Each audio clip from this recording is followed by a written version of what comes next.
امپنگ چھایا سیلنگور ملائیشیا میں موجود دارالسنہ میں دعوت اسلامی کے تحت ہفتہ وار سنت و برے اجتماع کا انعقاد کیا گیا، جس میں سیلنگور ملائیشیا کے مختلف علاقوں سے مختلف شعبۂ زندگی اور بزنس کمیونٹی سے وابستہ اسلامی بھائیوں سمیت مقامی عاشقان رسول اور مبلغین دعوت اسلامی کی شرکت ہوئی۔ سنت و برے اجتماع کا آغاز تلاوت قرآن پاک اور نعت رسول مقبول سے ہوا اور اس کے بعد رکن شورا حاجی محمد امین اتاری نے حج کے موضوع پر سنت و بھرا بیان کرتے ہوئے سفر حرمین طیبین کا ذکر خیر کیا اور جن پر حج فرض ہو انہیں اس کی ادائیگی کرنے اور جو فرض حج ادا کر چکنے کے باوجود استطاعت رکھتے ہوں انہیں بھی نفلی حج کرنے کا ذہن دیا اور کلام بھی پڑھا۔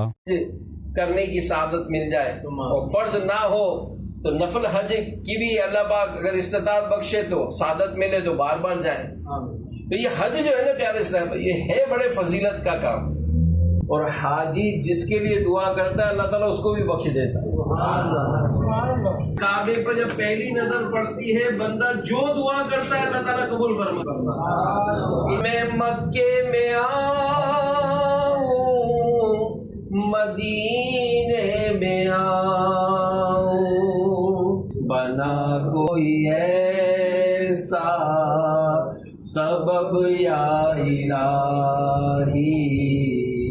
دعویٰ ابائے گا کب یا الہی۔